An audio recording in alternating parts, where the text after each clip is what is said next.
Welcome to the Orlando Lions Den podcast.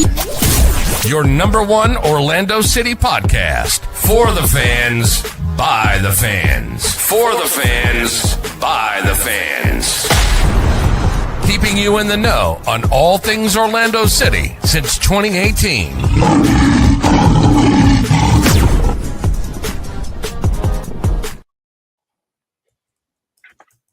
What's up, boys? Hey, we're back. Hello, everybody. Hello. Welcome to another season of Orlando Lions Den podcast, season 8, episode 1. Thank you all for joining us. We're trying it out live. We're giving it a whirl. We noticed that a lot of you guys like to jump in when we did some of the stuff in the off season on the live. So we are live now. I don't even know what platforms. Mike can tell you that. But speaking of Mike, he's got his he's caressing Manscaped his League 1 championship belt. my belt. The ever elusive. Your belt, Mister. I never won the actual belt.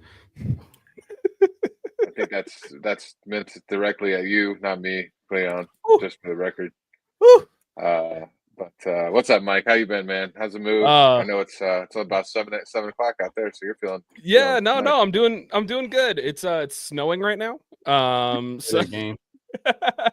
oh yes, the trophy that you bought yourself is adorable. My supporter shield. No, I'm doing good. I'm excited to be back. I'm happy to see that we already got people commenting. Jordy Lyon saying, "Hope you guys are doing well. Appreciate you, Jake." Zach mentioning, "Good to see you fellas again. Been a while. LOL." Yeah, we know what that means. Like we haven't talked to you frequently. But I'm excited to be back. Excited to talk shop with the guys. Excited for this belt to make a couple appearances this season. I'm not gonna have it in Cleon's face all the time, but just a lot of the time. But no, I'm excited to be back. It's been an interesting off season, I think. So we got a lot to talk about. Yeah, we do. This will be a good one. We enjoy the couple months off. For about the first 7 weeks of the off season, we were doing just as much as the Orlando City front office was, but it's picked up a little bit in the last couple weeks. So, but it's good to be back. It's good to be back. What's up, Ryder? How you doing? Band practice went well? band practice went well. I got home at 8:48, so shoved a couple of quesadillas in my mouth, and I'm here. I'm ready to talk footy because I've missed you guys so very much, and I've missed the listeners. I've missed talking about soccer because football season's over. Football is just beginning. Football to football. Clan, what's the face for? Oh, I'm just in awe as Alex is talking, and I can't help to. I'm laughing because I'm looking at him when he's talking. All I see is John from over at our at the other pod. No, we're all ready to this. Good grief. I'm sorry. I didn't mean. Hey, y'all are just. He's morphed right into you, bro. I don't understand what's going on here. I think we get some DNA tests. You might be a founding OC father. You know what I mean? I thought you were wondering what instrument you were going to play in the Lions. I was. Band. It started with that. The initial face was that. I was like, "What the heck band is he in?" But then I just got lost staring. Got the bass guitar right there. We've got our lead singer Mike, and Eddie might be jumping in to be our Eddie's drummer. on the drums. I already called the triangle. We'll have to work that in somewhere. I think that's all I got. It's easy. We can always find spot for the triangle. Sounds good. Clan, how you been, brother? I've been good so far, man. All season's always a little slow for us for some reason. We like to wait till the last second, wait till the season about to start. But I guess we'll probably get into that. But other than that, it's been good, man. Health's good. I won my first race of 2025, so I'm feeling nice and spry. Who'd you beat? My daughter. Washed her.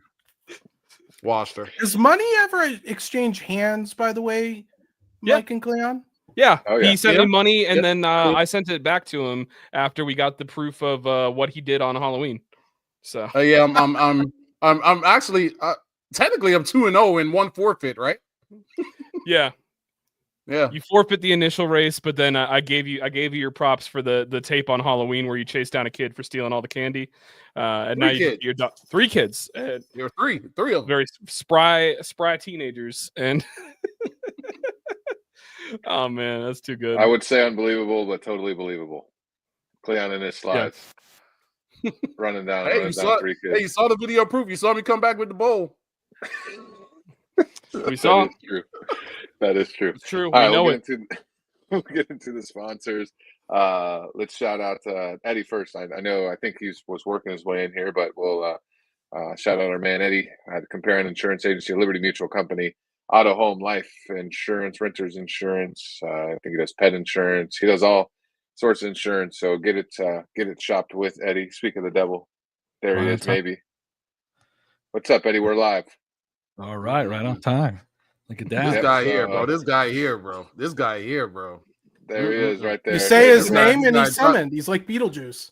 Or Joe Hendry, depending on how you want to go. Starts dropping some pounds, bro, and he's just, you can't keep him out the streets, bro. Like, nice to see you, though, bro. Nice to see you, Eddie. You too, man. Look at, you see that service? You guys called my name. I was ready. that's how it goes in the insurance world too. So. Right. I love having him as my agent. I was shopping it around. I was cheating on him a little bit, and I still ended up staying with him because he had the best price still and for the coverages. So I figured it all out, and we got it done. To be honest, so you never find another one like me. Go ahead and check. Not me, bro. I'm a one-agent man. I'm a one-agent man, bro. Not me. Eddie. I didn't even look, bro. I just did it go up? Or did it not? Is it up? I didn't look either. I'll let you know. Yeah, the KFC closure can pay for a little bit higher premiums. So over in Bermuda, but yeah, scan the QR code on the screen. Hit us up on the DMs.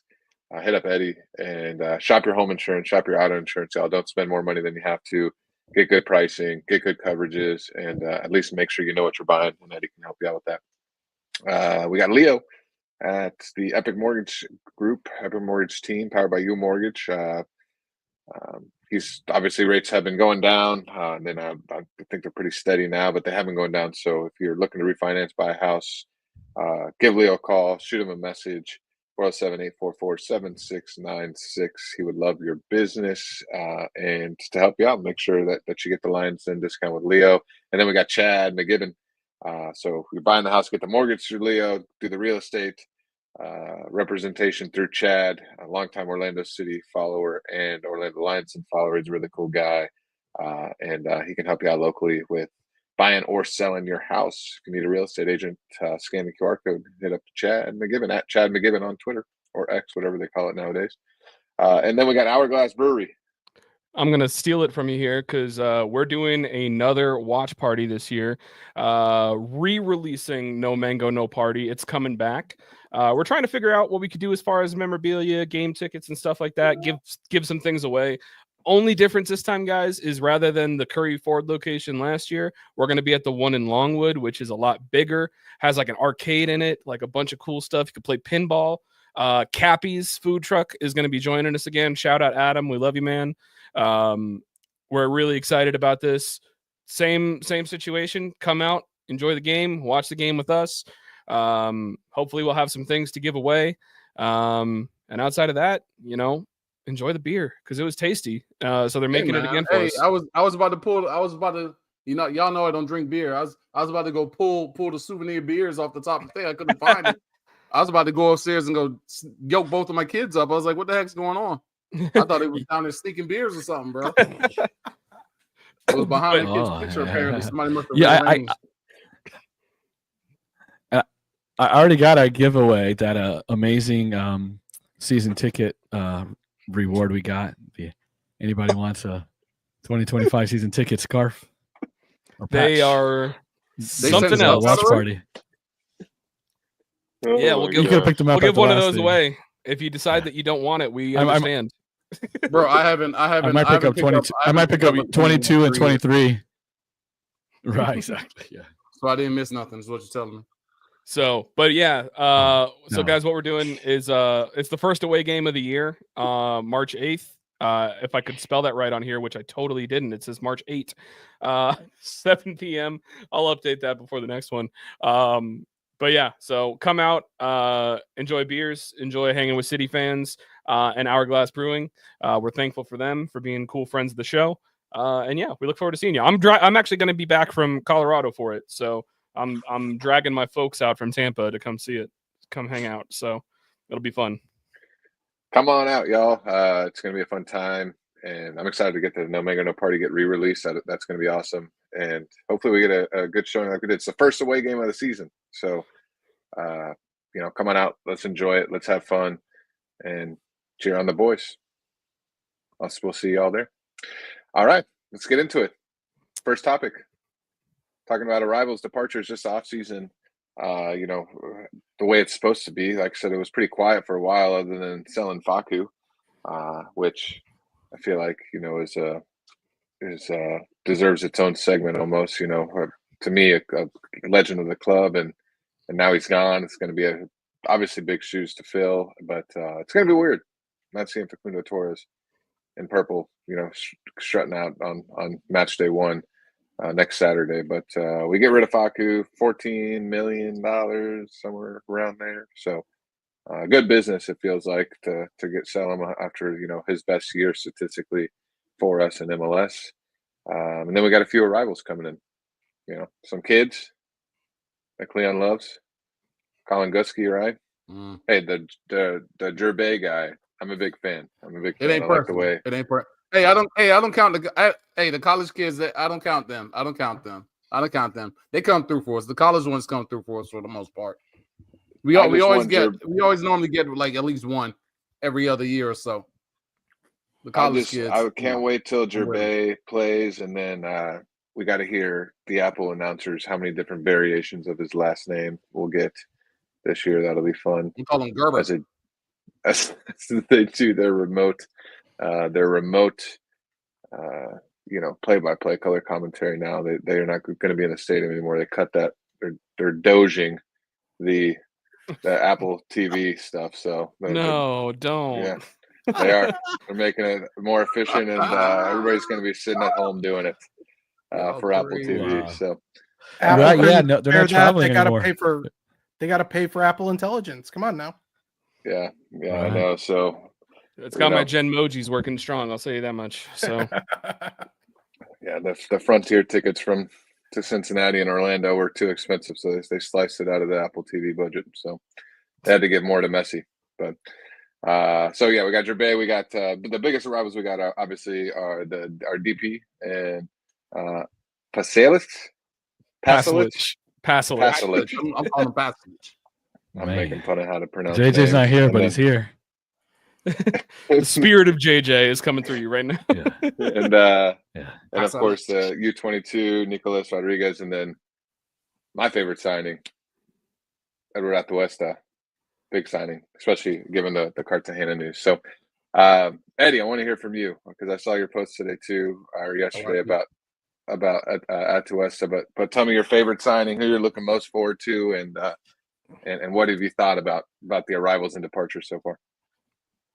All right. Well, the departures, Facu, it was gonna happen. It was just how it was always going to be. It was kind of an agreement.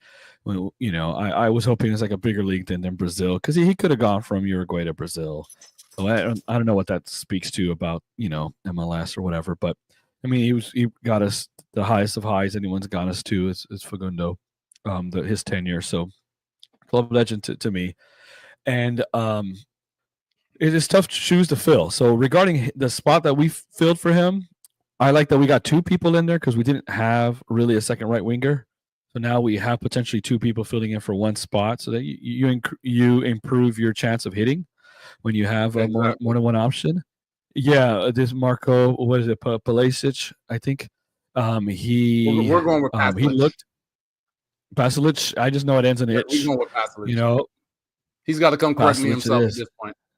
I hope he doesn't pass. I was Marco Bahalovic, because that's what I like from the wingers over there. But he looked. I didn't see a lot because I didn't go to the match, but the clips and stuff like that. He looked like he's very front-footed, likes to run at people and aggressive. Right, but it's an if. First, if it was better, he'd cost more most of the time. That doesn't always work, but generally speaking, and he was in the Croatian league. Who really came out of Croatian league and blew up? Now this is MLS, and it's not the highest league, but it doesn't mean it can happen. It just means this is an upside pick. This is an if. This is our people like to find sleeper picks and stuff like that, but not everybody from these lower leagues hit. Like we got some Swedes and Icelandic guy who's hit and stuff, but we also got like Vanderwater who didn't, right? And stuff like that. So it's an if. Does he look good? Sure. But this we have to kind of wait and see, because Oscar's going to get his hands on him a little bit, right? I mean, he just got off the plane. I mean, he's from Croatia, so his immigration was quick. Nico's from Colombia, so it took a little longer. We'll let that sit for a second. But so we don't know what Nico looks like or what he kind of does. He's left-footed, inverted too, so it is kind of like for like. So that's good. But we don't know. And my point is, when Oscar gets a little hold of him, we're going to see how front-footed he is, how aggressive he is, how much is he running at people, how many risks is he taking, right? So I'm not going to say, this is how he is if he isn't playing in our system yet. And the same with Atuesta. Look, Atuesta's been one of my favorite midfielders in the league this whole time. For him to be starting on championship teams, on really, really good clubs, it says a lot to be starting under coaches he did, or with clubs he did, etc. But he's replacing Wilder, who I've always defended as one of our most important players, or key players, better on the ball than people realize, good progressive passer, but he's a little more defensive than Atuesta is. You look at Atuesta's like stats on FB Ref. He gets almost 1.5 shots off per 90. He passes attempts is a lot. A lot of progressive passes, which is good. A lot of take-ons. He's really good at that, right? Good at interceptions and reading the game. And he's a little smaller. He's not as physical as Wilder, but tackles he's low on, 35th percentile. Blocks he's low on, clearances, aerials he's low on. Those kind of things. I wonder what Oscar's going to do to him. Is he going to make him sit back more, or is he going to let him attack more? We do see Wilder shooting from the top of the box, but if you look at the little video that Orlando City put out on Atuesta, he's in the box getting headers, finishing moves, shooting from the top of the box. That's what makes him good to me, is that he's smart and kind of can be an all-purpose midfielder. Is he going to be able to do that here? I don't know. But what I do like is that he's MLS ready. He's MLS proven. He's Colombian. He's gonna fit in right away, and I think he'll fit in well with Oscar. He's an intelligent player, and honestly, he's probably, this is going to sound crazy, but it's the preseason show. Honestly, Atuesta is at least our most talented midfielder we've maybe ever had. Like CM, not number 10, but CM, because Mauricio is a 10. I think Atuesta is probably the best midfielder that we've ever had in Orlando City. So how can I not be excited about that? I don't know if that's outlandish, but yeah. And I like what you said about him being MLS proven. I mean, he won the Supporter Shield with LAFC. Like, he's played 2,200 minutes in MLS. He knows what the travel is like. And that's one thing that a lot of these Europeans don't experience, is because they're traveling in much smaller countries. Yeah, they travel a bit for Champions League or Europa League, but they're not understanding that that's the league mentality, that you're doing long plane rides every time you go on away day. And he definitely proved that. I think that if Oscar can kind of shape him to be a slightly more aggressive version of Wilder, I think we've got a good chance at him being if not the best key signing of the year, one of two. But that's the thing, Alex. Like, I don't want Oscar to shape him. Atuesta is good and regarded, and we took this much to get him, not cost-wise, but the effort and other. It seems to be a consensus good pickup because of who he already is. I want Oscar to maximize Atuesta, not make him more the Wilder. Wilder's always been a more defensive type of midfielder, and Cesar he hasn't really progressed on the ball. His dribbling is wild. His passing is not. Between him and Wilder, he was the worst of the two, passing by a mile. And Atuesta is much better than Wilder, but he does things up higher up in the pitch. I don't know, man. That's what I might look. Think of it this way, guys. Okay, so we got we got Marco, Blasic, whatever. And we're going to do the same thing where he cuts inside and our fullbacks are the highest guys. Then, if you look at like FIFA, the default when you have a two midfielders is the default for the midfielders is cover wing, right? So that's what Wilder and Cesar did, or compressed it to kind of counter press, right? If Atuesta's really high, that leaves Caesar by himself.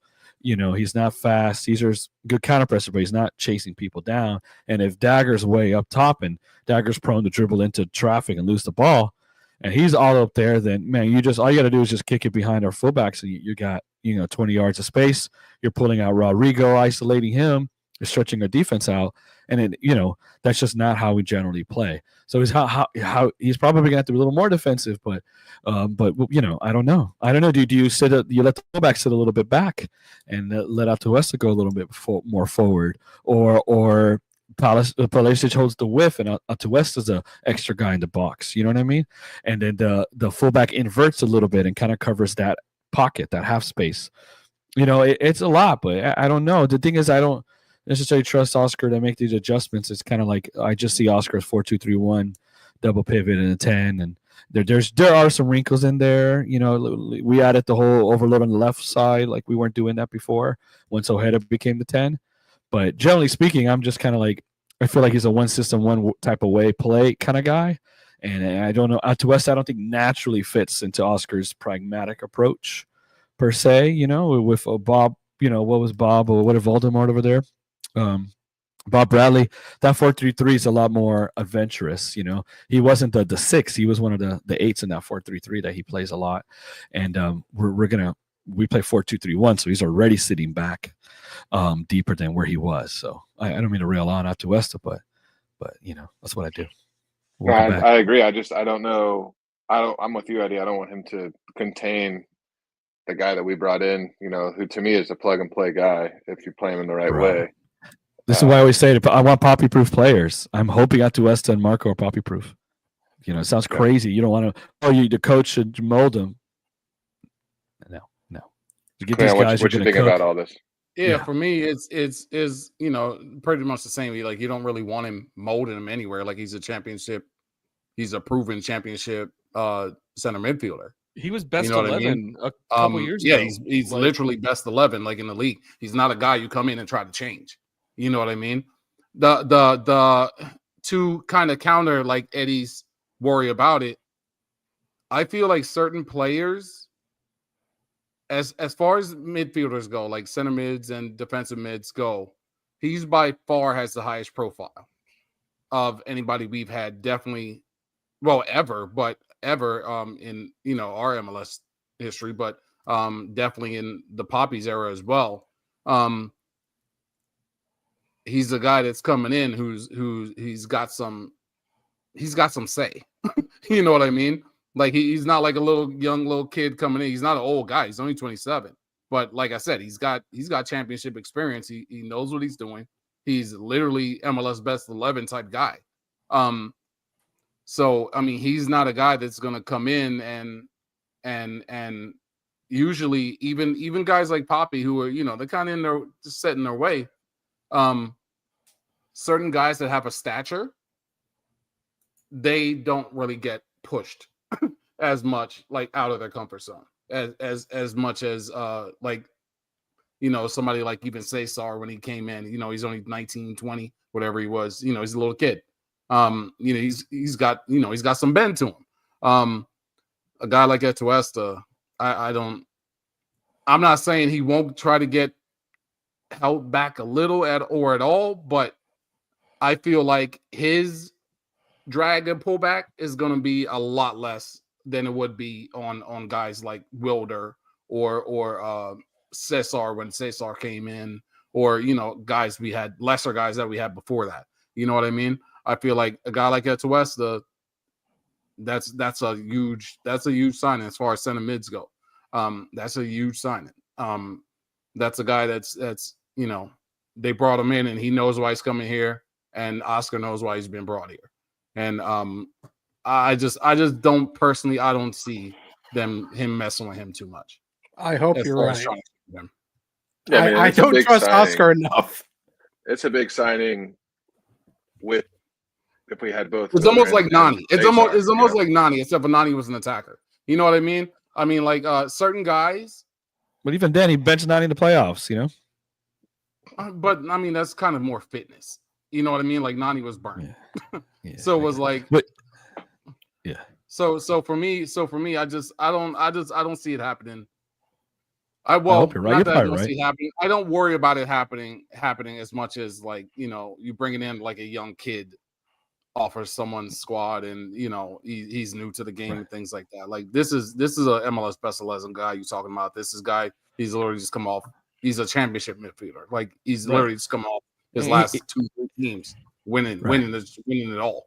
Right. And he came from the team where we sold our best player to, and he was productive there for some time. You know what I mean?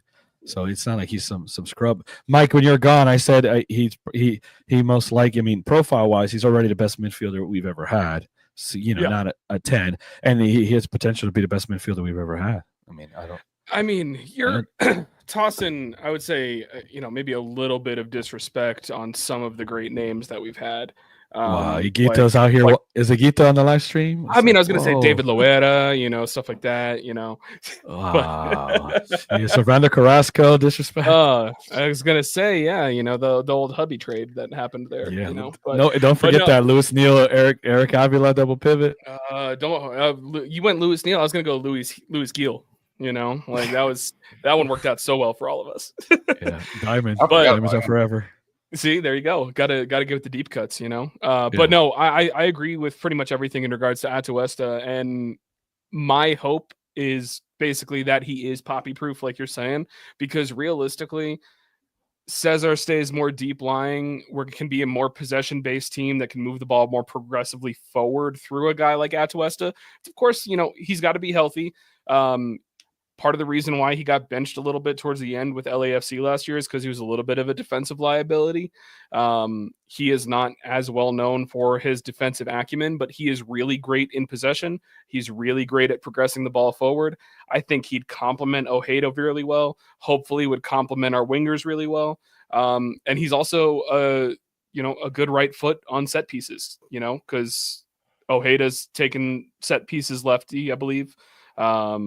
Am I wrong about that? I might be wrong about that. Nico's taking set pieces lefty. Like, it's nice to have an option there in Atuesta as well. But I think he's going to be a really good signing for us. I'm just disappointed in the way that he is the way that he's realistically going to be his contract. You know, getting him on a 1+1 kind of stinks. I was kind of hoping for something with a little bit more longevity since he's still in his prime. He's only 27. But if it's what we had to do, in order to get it done and for us to basically get it done in what I understand is pretty much a free transfer, which is unreal that we realistically were able to swing that. You know what? It's all good. And I will go ahead and give a quick shout out to Daniel here, mentioning Yoshi, possibly our best midfielder ever. That's a good shout. I forgot about him. Yeah, that's a good shout. It's just not about Yoshi. He was just in here during a time where the team was so bad that he was good. Yeah, that we didn't even realize how good we had it with Yoshi. And one thing about Atuesta too is, honestly, we kind of had to go and get him because of what happened to Wilder in the first preseason game. Like, he's going to be out a majority, if not all, of the season with his Achilles. So I'm going to cut you off right there. He's out the whole season. The club hasn't said it yet. They're probably going to put him on SCI before the start of the season. I talked with Mike Gramajo. He's kind of expecting that too. This is an Achilles rupture and a reconstructive surgery. The people that were posting stuff that were saying that it's like a 3 to 6 month recovery timeline, that's a 3 to 6 month recovery to be able to possibly walk okay again. If you're an athlete, it's about a year-long recovery. So I do not expect him to come back. And if the club is smart, I think SEI is the best resolution for him. So that way we can recoup some of those resources to fill his roster spot. So that's just my 2 cents on it. But I wouldn't expect to see him back. That's a brutal injury. It's like literally like the worst case scenario as far as what happened. Here's one more question. SEI season-ending injury, by the way. Yes, sorry. Were we going to make this move even if Wilder didn't get hurt, or is this? No, I don't think so. no, I don't think so. That's I don't what think so figured. because it's going to make a backup of Caesar or Wilder. They weren't going to do that. Here's the thing: Like, is it would if be we- great. It would be great. It would have been a great move to do. You know, have Realistically, some yeah, depth at 'cause midfield then for it the would- first time. Yeah, it would give us depth in the midfield, and it would also You give could us the play option differently. of play a 6 instead, or play an 8 instead of a 6 kind of thing. Also, would have been really good. Right. But yeah, I will say I don't think this move happened unless Wilder got hurt. The only way that it might have still happened is if we sold Cesar. So Yeah, I think they might have been working on it just because the whole Cesar thing. But Actually, you know what? Because we were kind of working on that even before Wilder got hurt, right? Cesar? oh yeah, Or allegedly. Allegedly. So I mean, Yeah. I guess it could have been happening, but it wasn't because of Wilder. It was more because they were expecting Cesar to go, not Wilder. Right. Which right. is no, which are actually how most of our signings happen lately. Not to mention we We're let go of expecting one guy at the door, so we sign somebody, and then the guy's still here. yeah. Not to mention we let go of Felipe and Kosovic, so they Yeah, it's they non were factors. declined. Kachevsky, JJ, we Yeah. hear. Dang it! I we feel butcher you. it We're here. every time. Well, I've said it like 3 different look, ways. Like, I don't think he's going to blow up, have some great career, but that was a guy that's obviously an 8 that Oscar's trying to play him differently and had him on the wing, you know. Hopefully he doesn't do anything like that with Atuesta, but a part of me just whenever you try to be more adventurous and offensive, it's like it's it doesn't quite work out, and then we revert back to norm. So I just don't know. I feel like this is giving Oscar the heebie-jeebies, to be I mean, have Atuesta on a counterattack, and just he's light, man. He gets shoved around. He's a guy going to keep possession, and maybe the protagonist is coming back, but Wilder getting in there and trucking Messi and getting in his case and not being scared, that's not happening for him. I mean, I'm just gonna go ahead and be a little tinfoil hatty conspiracy theory for a second. For me, this team, everything is going to be on the hot seat. Like, we can't have a slow start this year. Front office, Oscar, both defensive midfielders, couple other players, a lot of people going into last year their contracts. Like, we can't have slow starts. Things got to be good, otherwise things might change, So I don't know. I'm not trying to be that guy this early in the season, but you got to call a spade a spade. That, though. So, question off of that though, yeah, with the slow start, which is, to me, seems to be probably the reason for the slow start every year, and it seems like we're on pace to repeat it again. Why do we wait till the end of the preseason to start making moves? I don't understand it. Like, we're talking about Atuesta, who plays completely different than like a Wilder, right? Mm-hmm. So there's some adjustments going to have to be made on the pitch. Some adjustments going to have to be made as far as, okay, Atuesta is not going to be like Wilder. He's not going to sit back. He's not going to do that. He's not going to do that. He's not going to be that. He's going to be moving, which means you have to make a major adjustment with Cesar and maybe even somebody else further beyond that, like a fullback. But these are things that you need to figure out in preseason. In preseason training and preseason games, right? And then every year, the important parts we're bringing in, for some reason, we're always at the end of the preseason when we're just now getting them in. It'll be like the very last game of preseason where, our main guy we need to adjust to is just getting in. You know what I mean? So I know we like to take the holidays off and stuff with our front office, which is nice and is a good story. And all that is, it's generous, to give the whole front office and everybody, all of once the season ends. I know a lot of teams, they seem like they work straight through it. Maybe they just take Christmas off and that's it. But it seems like we take, it all off basically until, January 1st. And then we just start making the moves. And then, sometimes they happen quick. And a lot of times with us, because we seem to negotiate a lot harder than other people, ours drag on. So for me, it's now February 11th. Atuesta's just getting in, just got in, probably today, yesterday, something like that. Nico Rodriguez, some of that you could blame on, 45, 47, whatever you want to call him. he's just getting in. Pasalic just got in. So these are big adjustments. Then you got dudes like Duncan, he's out injured. But I mean, that's stuff you can't control. But the things you can't control normally are when you're getting guys in and things like that. When you start preparing for the next season. And it seems like we take so long to start preparing for the next season. And it was a month. Yeah, so we're going to be, it feels like we're going to start this season trying to figure out how to use Atuesta and Cesar together, how Pasalic is supposed to fit in with now. I mean, and then it's even beyond that because now Facu's out of there. So now, you're putting more on either Ojeda or Muriel's plate. Whoever's going to be there in that 10th spot, most likely Ojeda, obviously. Then you got Pasalic, then you got Rodriguez. I mean, all these dudes need to figure out how to play together, man. These are things that I feel like should have already been happening. It was December 20th. Trying to figure it out, and then losing, and then, everyone's in an uproar. It was December 20th when we transferred Facu, and then nothing until we got Rodriguez in January 17th. That's a long time, and I'm pretty sure training camp had already started at that point. It's like you said, you got to make those moves early. Even just this year, this is what we always do. And also, you can add on that too that Nico Rodriguez just got to Orlando yesterday. Again, you mentioned you can blame 45 or 47, whatever you want to do. There was a lot of immigration problems that caused it, especially because there was crap going on with Colombia. Like I heard he had to go to either Chile or Peru to go to their embassy there to get his visa worked out. Like kid had to go through a lot to be able to get here. So it's going to be interesting. And I don't know if you guys touched on it while I was out because my dog had to poop.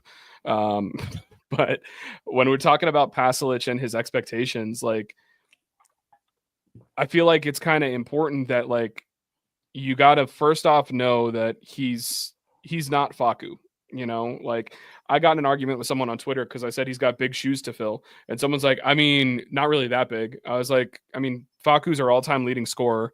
He's in the past 2 years, he's got 34 goals and 10 assists. And if you take penalties away from that, he's still got 26 goals and 10 assists. In the Croatian league, which is not as strong as MLS is, that's well known. It's not as high quality of a league as MLS is. In the past 2 years, Pasalic has 16 goals and 9 assists. I'm hoping that he can come good and that he's going to be a strong player. But if you're just looking at the numbers and looking at the stats, the guy's really great with the ball at his feet. The guy's not afraid to shoot. I will also give him that because as far as next level analytics and whatnot, he took more shots in less minutes than Facu did over the last 2 years. But when it comes to expectations, I'm keeping my expectations relatively low because he's coming into camp late. He's coming from a lower quality league and he's got to live up to what Facu left behind. And I just don't see that yet. I'm hoping that he can match that. I really am. But I'm a numbers guy. You guys know that. The numbers don't suggest that he can be that guy yet. So. Yeah, me too. I'm also same numbers guy and all that. But I think we also have to not get stuck in thinking, okay, well, Facu left and he's the right winger. So his production that we're missing has to be coming from whoever's replaced him at the right wing. You know what I mean? It could be this is going to be a completely different front, basically. You know what I mean? Even Ojeda being in there, I mean, we just put him in there half the season last year. You know what I mean? At the 10 spot. So we're still not even fully sure of what he can and cannot do in that position. So those numbers, I'm not saying it's going to be a committee and fill it all, but it could just be that someone does have to take over that spot, that production, becoming that lead guy as far as production goes, but it doesn't necessarily mean it has to be Pasalic or it has to be Rodriguez, whoever's at the right wing. It could be Ojeda. It could be Duncan or whoever's. The obvious answer should be the other DP. Yeah, the only one. Yeah, but our DPs that's you know what I mean. Duncan. I mean, our Duncan's been better than our DPs ever since he's been there.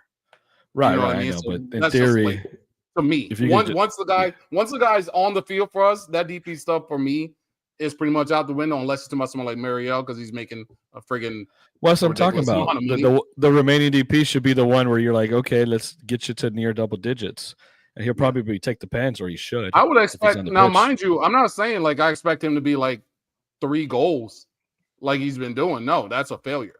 But I would expect double digits. Yes. I mean, I'm just looking at what Yeah, looking at what you're Jake expecting- got here. Collins comment. I'm on gonna that? put Collins in a second. Yeah, I just wanted to say Yeah. Jake here putting be Oh, happy with Colin, 5 kill goals me. and 5 assists this year. I will say, Jake, that is not good enough for a DP. If you're happy No. with that, that's good for you. That's not good enough for me. But I Absolutely will not. say, Colin, this is hilarious. Rodriguez will compete with Pasalic. We love a good bench DP. God damn, man, you are. Look at this profile picture. Is that from that terrible poster? Bro, that's- Colin, That is that's, from Colin, that's from that terrible poster, right? That is Colin you. goated for the Yeah, the Colin, that profile was- picture Oh, of that is that so good. cursed Faku Yeah. poster from I think last year. Yeah. Cursed. but look, so what we're saying is that we expect him to produce at a higher level than he did at a lower league, right? Absolutely. So that's a big if. I don't mind your third DP, and look at some of these teams don't even have a third DP, and they killed it, but their first 2 DPs are locks. Ojeda's not going to be double-digit goals, right? He's going to be more assists and I don't know if secondary we can say assists. that. I don't know. We'll see. I don't know. I think 6, 7. I don't think and then Muriel been a bust so far, right? So when the third one is upside, I don't mind that when you hit on 2, but we hit on like 1.5. I mean, we got like 1. I'd be happy if he got You're right. double digit in assists more than I would with double digit goals because we need Who Pasalic. why? I don't know. I- I want him to score. I want him to score too, but you know what? If he can feed, at least for the start of the season, Enrique or Moriel, whatever that ends up being. It's just an inverted winger is not there to send in crosses because they're inverted. The inverted winger is to cut in on their stronger foot to score. So I'm not, unless he's kind of doing those cut in that soccer cross kind of thing, I just don't really see, assists. And even then, what he had with 4 and 3, 5 and he's got 4 and 3 this year, I think, in Croatia. 5 and 4 or whatever is his kind of average. Even then, if he gets double digits, I mean, it's going to be some of those Sasha Kleshin to get to double digits because even, otherwise he's going to outproduce what he's ever done before, right? So it's going to be some of those secondary assists. But I mean, look, who cares? Like Cleon said, Alex, you got a point, and Cleon said as long as the goals come from somewhere, doesn't mean it has to come from him. And he could provide those. He could provide those assists to Muriel, to Ojeda to increase. I get your point. I'm just saying that generally speaking, inverted winger that's just not set up to score a lot unless we put him on. I mean, to assist a lot unless we put him on the left and he starts sending in crosses, which I don't like because our striker's 5'8".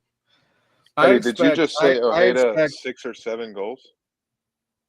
Yeah, that's for me. That's super low. What do you have last year? He's going to take the penalties. He's going to take. Hey, Muriel's. I never seen him take a penalty. If Muriel's on the pitch, he should take the penalty. I think he'll get double digits. Yeah, well, we should rather maybe take season No, preview. Muriel's are cold, bro. His penalties are cold, man. He's better than Paku, bro. Low key, he's better than Paku. That dude's auto. Yeah, he is. He is cold on those. I don't know. Oh, he does a good. Paku's look better, but Muriel he's just like calm as that, just puts him wherever, and not even in the corner. Not even in the corner. They're like just a foot to his right. He just went the wrong way. But look, Ojeda strikes the ball well, like hard, but he's not always on target. You know what I mean? He doesn't put it. He doesn't score enough because he doesn't put it where the keeper ain't. To paraphrase Yogi Berra. The thing that's strange, the reason why I feel like I'm not expecting a bunch of goals from Ojeda, but like for me, like 5, 6, that's super low. Like if you're starting all year, for him, because he's a productive dude, bro. Like I'm the guy. I know he didn't score a lot here, but he also hasn't played a ton of minutes here either. He's been productive in his minutes he's played. He's never been a huge scorer, anyways. He's always been a huge lower. His goal scoring's definitely been lower than you would expect. But I mean, in Argentina, bro, the dude was getting 15. He was doing like 15, 15, 15, 15, and 15, 12, things like that. You know what I mean? So the dude knows how to score goals. So I mean, 5, like he's not like Angulo. You know what I mean? Or like Mauricio. Right. Well, yeah, maybe 6 is too low, but 7, if he's rolling, I give him 9. But I hope it's the case. I just don't, I just don't trust his finishing yet. I'm with you guys not to have high expectations on Pasalic, but it's going to be hard not to. But we did, like Cleon said at the top of the show, we got 2 guys for that one position.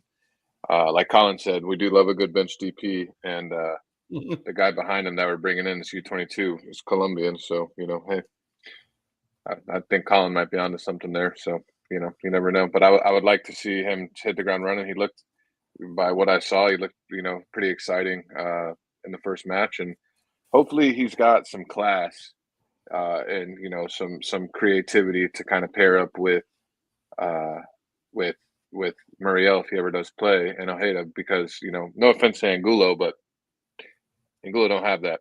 Angulo's a workhorse. He's the opposite of the class, So if we're gonna go just double workhorses and hope we can get there, I don't think that's gonna work, especially given the midfield is going to be a little more vulnerable, like you were saying, Eddie. So that's just my opinion. Ryder, you got anything to add? No, I the only thing that I still quite can't stand about Pasalic is, he only had a couple of caps for Croatia, and I know he's still kind of in the mix there, but there were immediately calls for him to be taken out of all consideration just because he's going to MLS. And I think that's kind of ludicrous. MLS is a decent league for proving players. I mean, look at how many of our players are still playing for their national teams. It's a proving ground, and I think if he gets a fair shot and a fair shake, I think he should still be in the running there. I mean, to be fair, it's not like he's a starter or anything like that. He's a come on off the bench for 5 minutes kind of guy. Like, right. It's great that he was part of the Euros, but he also didn't play at the Euros. This is like when Nocerino played in the Euros for Italy. Yeah. Like Jeez, poor Nocerino catching strays. Right, handsome fella. I saw him. Shout out to Las Vegas games. Lights. Man, fell upwards after coaching at Miami. Wow, yeah, that's what happens when you're handsome. Was it Pretty privileged, bro? Yeah. What I was gonna say about the Marco too is that I mean, like the whole them saying MLS, they take them out of consideration. That's just nationalism, basically, because the Croatian league is trash. MLS is definitely better. That's just pride in their own league. That's nonsense. But what we're asking, let's not forget too. So we're asking him to be more productive in a more difficult league in Oscar Pareja's system. You know what I mean? That just makes me sad. That's what what I mean. Like, well, all right, sorry. We'll see. How segue that. We'll talk about the predictions next week on the preseason predictions pod. But all right, so we talked about the DPs. I mean, next week we'll talk more about the other 2 DPs and the expectations. Rumors, you got anything for us, Mike? Currently, I got a barking dog over here. So sorry if you heard that a couple times. I think we're looking at bringing in one more U22, right? Yeah, we do have one U22 slot open. So reminder, Ramiro Enrique still occupies a U22 slot. He can occupy that up until he's 25, as long as he's under his initial contract. So they're probably going to milk that. The whole reason Cesar got bought off of his U22 last year was because of the fact that the league decided to change rules midseason. So we had to buy him out to accommodate the rules at the beginning of the season. And then by the end of the season, it would have been fine if we had left him. So that's just MLS being MLS. As far as I know, the only name that I've seen that I feel like there's any legitimacy to is Agustin Soria, I believe his name is. He plays in Uruguay. He's kind of fits the same mold of what Cesar was when he came over. Getting a lot of starts in Uruguay, starting to turn some heads as being a bit of a a ball buster in the midfield. So I feel like it makes a lot of sense for us to go after that mold again. As far as I understand, this guy recently has kind of unseated Francisco Janela, who used to play for LAFC as well. He's back down there in Uruguay, and this guy's got him on the bench. So that's a positive. There's another name from Brazil that I've seen floating around, Juan Saforza, I believe his name is. I don't think that's for us. He's too high profile of a player for us to be able to afford to bring in, I think. He just doesn't really like, he's again another midfielder. There's been a couple names that we're linked with that are like OCB-ish kind of names. I'm not going to be reporting on those as much just because of the fact that, I don't know. I don't know much about what they're expecting to do. I do know that like a guy from Genoa in Italy is coming over. That was confirmed that he's going to be an OCB guy. So, but yeah, that's all I got. There's at least one more name probably coming in, but if it was up to me, I'd be bringing in a backup goalkeeper. I'd be bringing in another 100%. midfielder. I'd be bringing in another midfielder. I wouldn't hate another striker because of the fact that Jack Lynn retired. Granted, I know he was our number 4 guy, but I wouldn't hate bringing in another striker. I wouldn't hate a left back that's left-footed. I know we trot Kyle out there a lot, but I'd like to see someone a little bit more fit for that. But yeah, I mean, goalkeeper, center mid are probably my 2 priorities.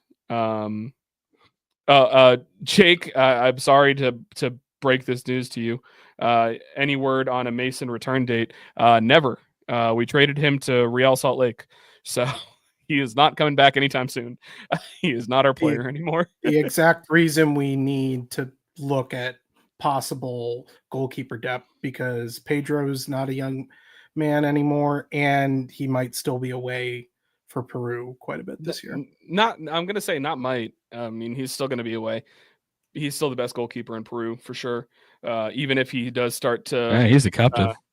Even if he does start to decline a little bit, he's still going to be their guy for probably another year or two, at least through the World Cup qualifying cycle, I would assume. But yeah, I mean, Otero is our backup right now, and they re-signed Mercado to be the number 3 guy. And then they also brought, I think, a former academy kid to be the OCB keeper. So not good, Bob. Yeah, it's not great. So for me, how cheap can you get Tim Melio for? He ain't doing anything. He could be a backup. He's literally retired. Just go get him. Yeah, put him on a Felipe deal. He's sitting home doing nothing. He probably, he was happy to go spend some time with his wife and kids, probably. But by now he's sick of it, and he's like, okay, time to go. Yeah. He's probably going to start a podcast or like Brian Rowe or something. Like, just get him out of there. I mean, Tally Hall is patting people down as they come into the stadium, and Donovan Ricketts, I'm assuming he's somewhere in Jamaica. But sorry, Jake, I don't think either of them are coming back. Yeah, bro. Like, Tim Mealy is right there, bro. Look here. I'm so I have such little faith in the backup keepers we have. Like, there's a bunch of like USL dudes I'd rather grab than that, and I don't like USL dudes. And there's USL keepers I'd rather just go and grab right now. I mean, I'm gonna jump forward a little bit. Speaking of that, I mean, there was a preseason friendly today against Rhode Island from USL that apparently we fielded mostly a B and like our B squad and OCB squad and Kyle Smith, and they lost 4-0 today. Step forward. So for me, if that doesn't highlight a need for a goalkeeper and possibly more defensive depth, I don't know what does. Again, not trying to 3 goals that we know of. We 5 know games? of two. No, 3. Nico, didn't we get 2 in the last match? Yeah, we got one. Free kick. Oh, we did get 2 last. No. We only got 1. We only got one. We got one. Dang. Yeah, well, Ladero free kick. He had one, but it got called back. And we know Freeman scored. I mean, there might have been more. Yeah. And the first friendlies, Atletico Mineiro was a 0-0 draw, and then I think who else we play? Philadelphia or something. Yeah, I think Philadelphia or something was a 0-0 draw as well. And then possibly a 1-0 win against Atlanta. We don't know what the score was there. And then 2-1 loss it was 0-0 after 90 minutes, and then a 2-1 loss to Montreal after 120 minutes, and now a 4-0 loss to Rhode Island. So there we go. Saying that Catenaccio, bro. That 19 So minutes what- early ball. We're saving the goals for the season.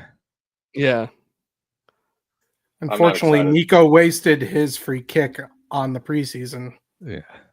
Yeah, for real. yeah, that's true. But I don't know. As far as preseason goes, I'm a little bit concerned about scoring goals. But I feel like we start every season saying that we're a little bit concerned with scoring goals. My other concerns, obviously, Wilder getting injured, Sukata got injured. Last two friendlies, we haven't seen Muriel or Enrique, and Duncan is still injured. So that's not ideal. The only thing that I will say has been a bright spot in preseason for me is Alex Freeman. Everything that I'm seeing and hearing is that Alex Freeman has leveled up and is a bit of a dog, and is competing at the right back spot. So, Cleon, I don't know if you heard a little bit more on that, but it feels like he's in contention to get more minutes this year, at least real minutes, rather than just like it's subbed on. Yeah, it's basically, from what I understand, it's basically just it's Dagger, and Freeman. They're the last two standing, battling out for the starter. For not just minutes, so not just for minutes, it's battling for the starter. So that's how much Freeman's leveled up. I mean, at this point, we might need Dagger in the midfield, or Kyle Smith is going to be in the midfield. So, yeah, I think Kyle's everywhere. Kyle plays. Kyle's the backup left back. He's the backup DM. Maybe he could be our backup goalkeeper too. Any chance we go back to 3 in the back? If Schlegel can save one, Kyle probably can. Because that was horrible. It's going to be interesting to see how it all lines up, because, it got me thinking about Atuesta and is Cesar having to play the 6, and, man, watching him run full speed it's like a baby draft sometimes. So, that doesn't excite me very much. Eddie got me nervous on his monologue earlier, to be honest, because I'm just trying to picture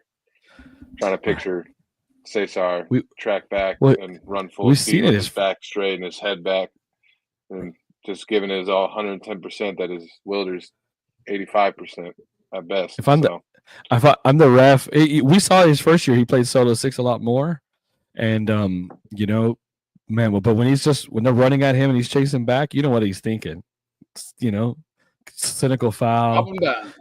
Yeah, if I'm the ref and it's a 2-on-1 or 3-4-on-3 with like the back, 2 center backs and Cesar, I'm putting my hand in my pocket for the yellow. That's card why we already. need another one, bro. Because already, I'm just running like this. Like he's gonna do it. There it is, yellow card. Yeah, because at the end of the day, okay, one of them pulls a hammy or has a low knock, or Cesar inevitably gets his yellows or his straight red.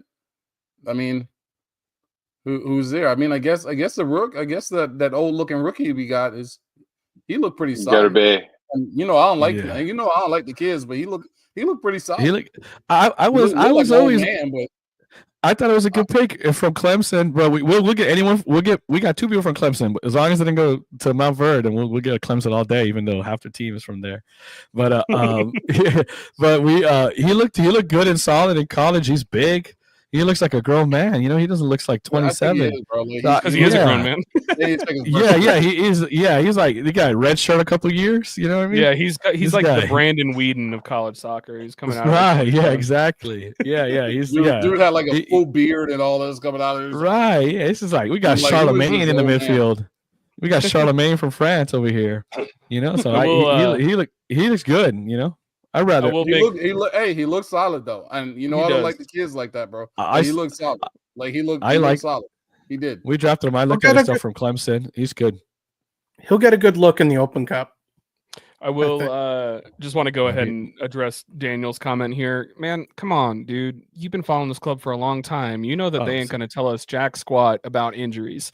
Like, Lower body injury. Unfortunately, no, we have no idea. The only thing that I could tell you is it looked from the people that were in the stadium said that it looked like the second time he went down was non-contact, and he got helped to the locker room, and then we didn't see him again. Yeah, and it looks like on that second one. He went to cut. He went to cut with the ball, and he just dropped. Yeah, well, what caused the injury in the first place? I was going to say the first time he went down was from a tackle, right? Oh, okay. Yeah, it was a tackle. So he got tackled, and then he tried to run it off against Montreal, and then he tried to cut, and his knee gave out on him. So fingers crossed it's not anything major, but it's a knee injury. We don't know. So now, mind you, it wasn't like, a lot of times when you see those non-contacts, and it's like a dude a cut, and it's just like, and it's immediate, and they're immediately grabbing the knee. They go down straight away. You know what I mean? Like they don't even finish the movement they were doing. He did. The only positive I could say is there was like a little bit of like, it wasn't immediate. Like he did the cut, lost the ball, did the cut, and then he just went down and started holding his knee. But it wasn't like a cut, you know what I mean? Like immediate. So yeah, maybe it's more of a strain than straight snap everything up in there. You know what I mean? Fingers crossed, because he also did have some bright moments from what we saw during preseason. He looked pretty good, So I'm hoping he could maybe step up, because we need some help on that wing. That left. Yeah, I mean we over under on the left wing, even if he's healthy, 5 goals between him and Angulo. I think Angulo has 5 goals. Isn't he the backup? Isn't he the backup? You got to remember, we just signed Pasalic, right? But then we just signed Rodriguez as well. So both Rodriguez, they're both right wingers. Yeah, they both play the same position. Yeah, they'll just slide him over there. Yeah, if something happens to Facu, they're gonna slide him over there. Or they'll move Hate over there. They're not gonna play that kid over him. No way. They'll put a Hate over there and Muriel at the 10. They'll put a bunch of people there before they put him there. Yeah. They're like just like Jack Lynn. He's like in the same spot as Jack Lynn was in. Like, you know what I mean? He could go tear up OCB. He could do whatever, but at the end of the day, he's behind 1 million people. You know what I mean? Yeah. All right, let's talk about the tournaments, then we'll wrap it up. We got Open Cup. Easy. Yeah, I mean, this one, not much to say outside of the fact that, hell yeah, it is back. What is it like? How many teams are playing in the Open Cup? I think 16 MLS teams are in it, and then they have 8 teams from MLS Next Pro, I think. I know we're pumped about that. Ryder, you feeling good about the Open Cup being back? Over under, we got more teams in than we got fans at the game. Jeez. Depends on who you play in the first one. Now that we got Open Cup back, now we can go back to not curious about it, not watching it, not showing up. Ryder, I know you're an Open Cup savant, so you're for the Open Cup. Bring it back. How does this make you feel? I'm excited because I'm probably going to get to go to a lot of Open Cup matches this year, because there are 2 teams from Naples also in the Open Cup this year, both playing their first matches away. But you're insane. You're going to go to Naples? No, I'm a Naples season ticket holder, so I got to show up for some of it. Except for some of it. I'm gonna be real with you, Alex. I don't think that they're gonna make it to the round that Orlando City starts in. No, but I can dream, can I? Yeah, I up to Naples. Orlando will come here. Is that what you say? Is it up the Naples? What? It almost sounds like up the Naples. Up to Naples, yeah. Is that up the Naples? Wow, y'all are crazy. I'm excited that we get to use, like I said earlier, some of the younger guys in here. Wow. But other than that, it's the Open Cup. It's back. I don't think it's going to be any different than any other year unless we make it to the semifinal or final. It's going to be the same attendance, same people wanting us to do really well, but also not showing up. So I'm excited. I'm excited to watch it for FC Naples as well, but I just don't. What is so funny about that? So Because childish, bro. I can't he's help a child and Naples sounds like nipples. it. Montoya, por favor. Oh my gosh, bro. It's Up to exciting. Naples. He said up to Naples. I Go ahead.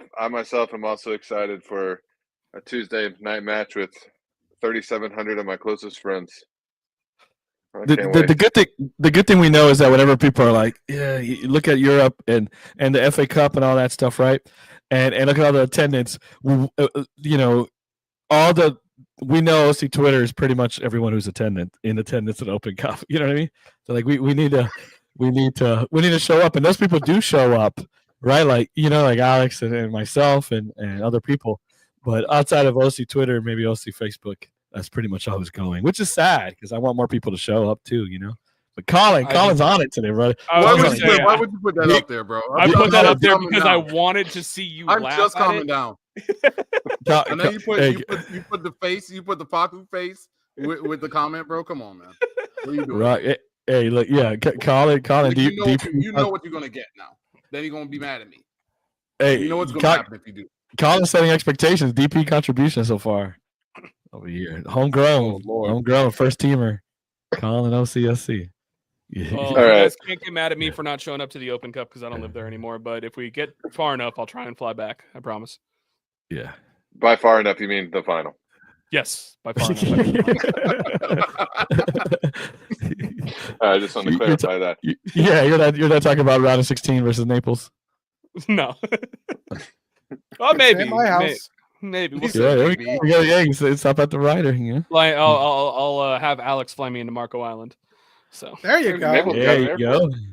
There I'll you just say this go. weekend. Yeah, airport on USL. Look at that. Yeah, just like Kissimmee, basically. Anyways, Leagues Cup. We had a good. I thought a decent draw. I mean, we didn't get really any of the. I mean, we got Pumas, but it's pretty run of the mill. They changed the format. I don't know if everybody's up to date on this. yeah, But we got 18 teams from each league. All the games are still in the United States. Pumas will play a home game at Orlando City Stadium against Atlanta, which thank goodness, because if Atlanta had to play a home game here, I think that was an automatic no-go. So they gave it to Pumas. Hopefully the Mexican fans show up for them against Atlanta. And who else we got? We got Nexacaca. Necaxa and Atlas. You guys are just setting Cleon. Guys, up to fail. we're in mid-season form here. And Atlas. I remember Atlas. Say that again. Necaxa or Nexacaca? No, I want Alex to say it again. Yeah. Those are two mid-table teams, and then Pumas. So, I remember we'll play what group stage type of deal, like a season type of deal. Yeah, I mean, And I think it's over the course of like a week and a half. We play the 3 group stage games, and then July I don't know. 30th, August 2nd, August 6th. Yeah, so they're right in a row. And as far as I know, I believe that they're season ticket members. You guys get tickets for that game are included. All 3 of those games are included. So that's cool. I'm in the top 4 of each conference, or is it top I think 8? so. I don't remember the top 4 or top 8. Speaking of those teams, I remember when Adrian Heath played Eric Avila next to Kaka. That was terrible. Oh That was god. a great. Those were. Yes. Oh wow. Anyway, I think it's top 4. guys. Yeah, we should be favorites in this. I mean, or among the favorites, right? In this Open Cup, time to bring it back home, back to back champion. We gotta be one of the favorites, bro. We gotta be. Yeah, Yeah, Leagues I Cup. mean, Like Jake says, I can't care about the Leagues Cup still, man. It's just such a phony thing. You got Mexican teams playing all here, no Mexican home games. I mean, I will say that I think this Leagues Cup format is an improvement. But I also think it's still not a valid tournament until we play in Mexico too. Like, I'm sorry, it's just not. Like, there's no reason why these games should all be in the US. Like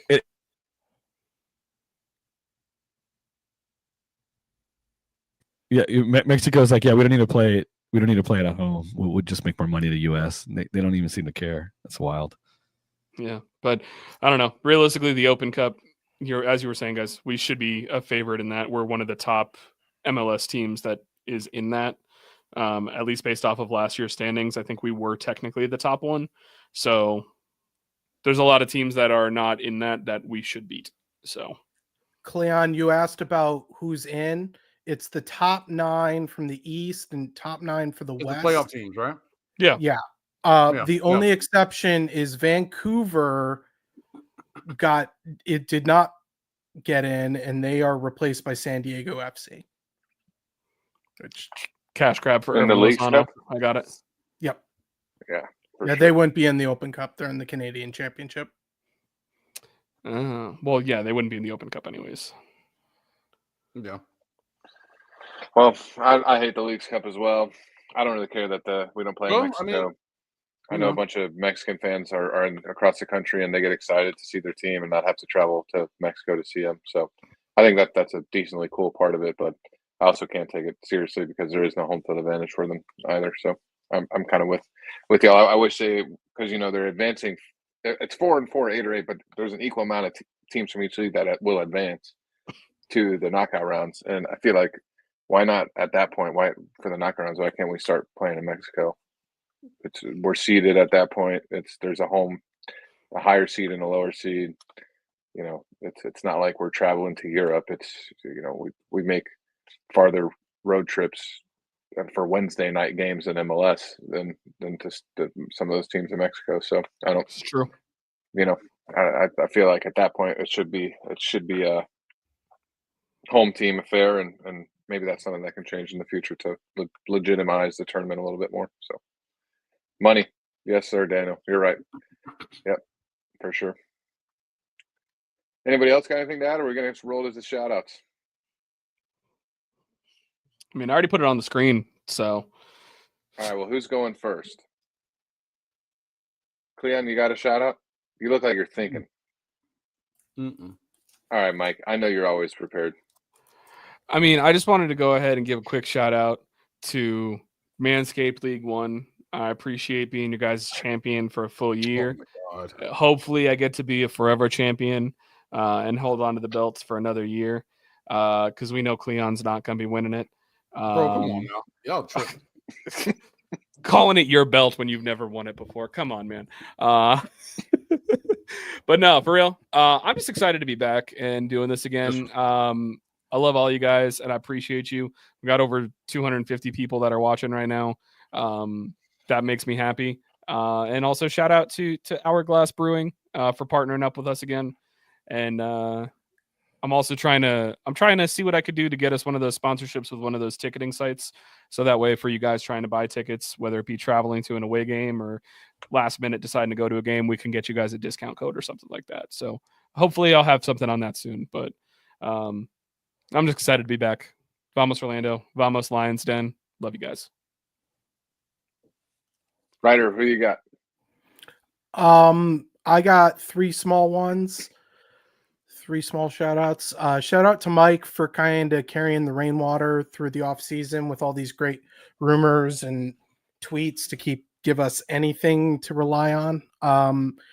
And then do not give me that much credit. I'm going to give you too much information right now. I get set up for work. I'm scrolling my phone, taking my morning poop after I get set up for work, and that's when I'm tweeting all that. You guys know that now. This man's been brought up poop twice during this podcast. Yeah, that's a strike. That's y'all call me strike number 2. 2 strikes. Y'all My bad. think- All right, I'm out. We're gonna get a Squatty Potty sponsorship request DM. You know, that's not a bad That's idea. It's I'm ergonomical. down. That's I'm 42 long as- almost. I mean, we already did Manscaped. Why not Squatty Potty? Right? Exactly. Let's just focus on the whole. There you go. Also, and shout out. shout out to me because I don't know if y'all know this, but soy bilingüe ahora, like I'm bilingual now, bro. I don't know if y'all knew that. Yeah, I started studying Spanish about 3 days ago, so I'm fluent.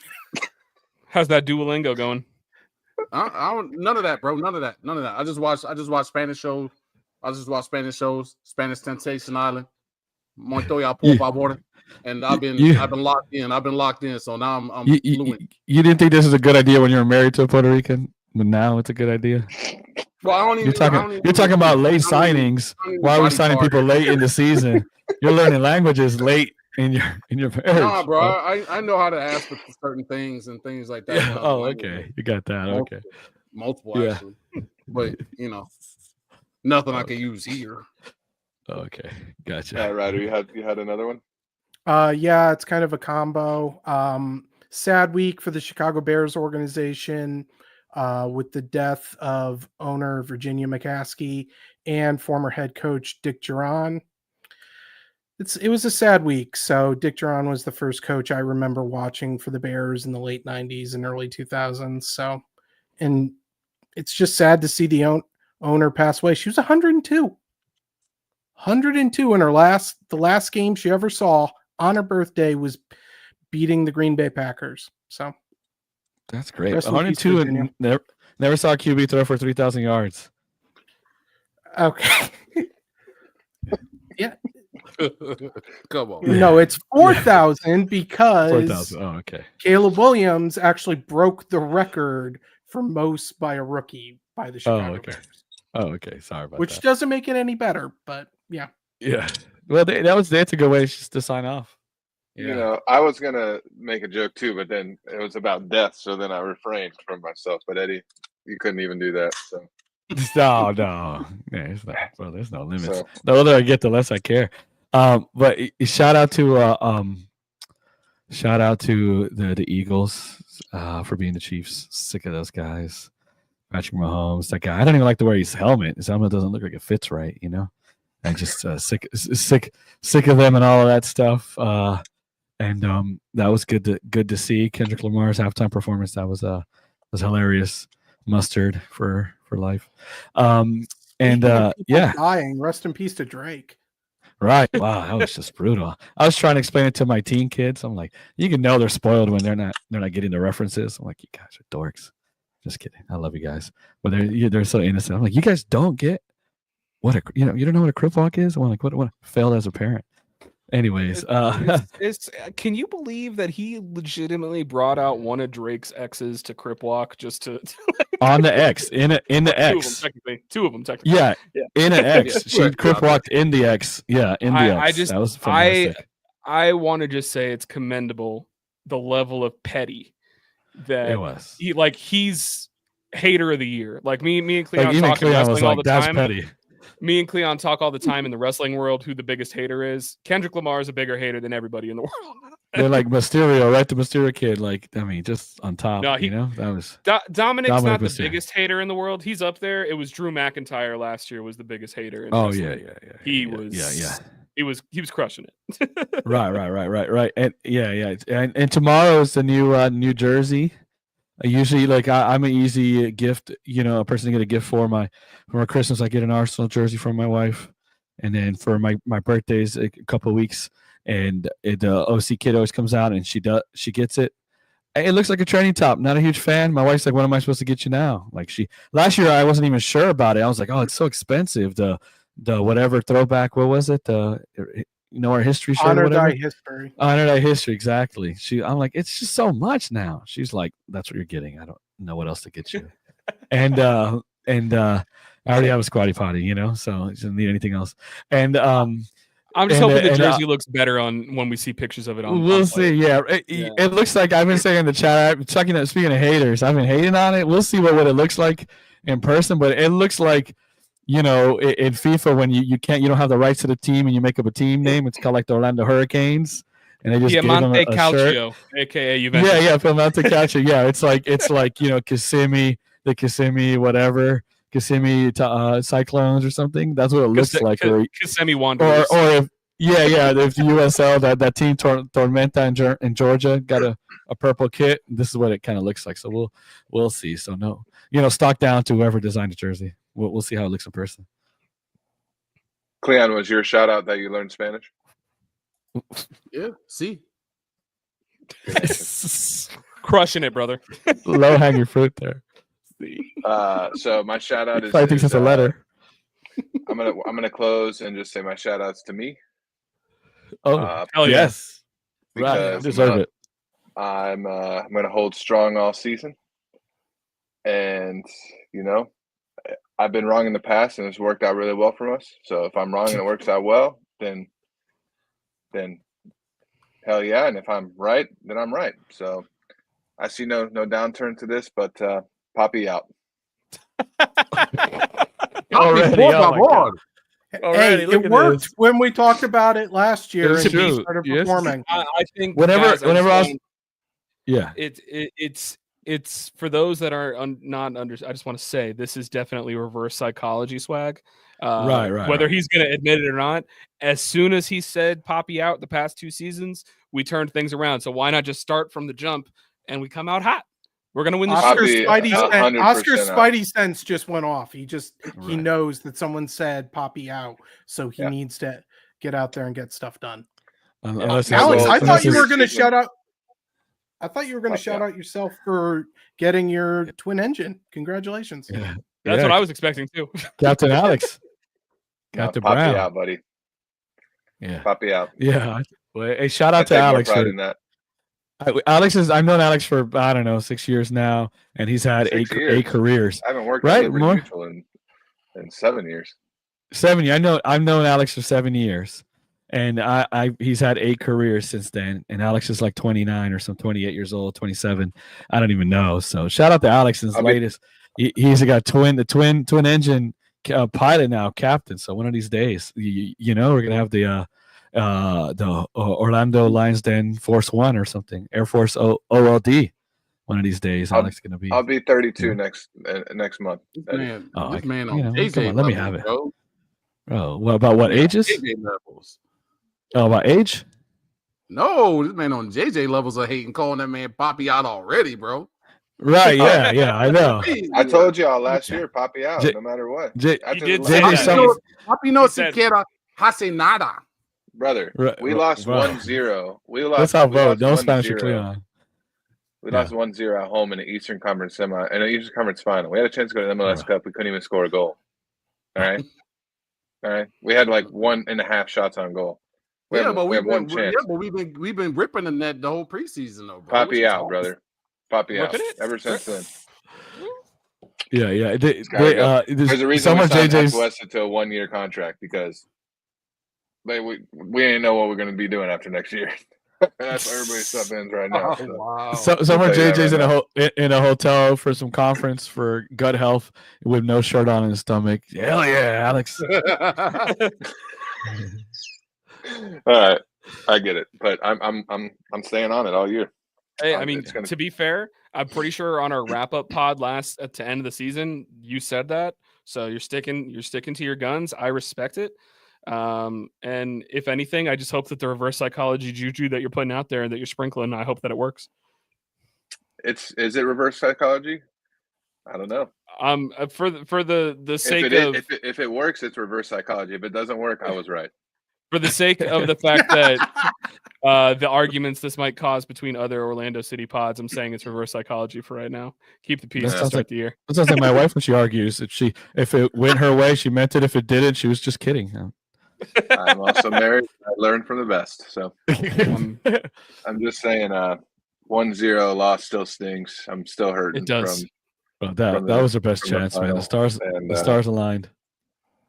Yeah, and I don't know if I'll ever forgive Poppy for that.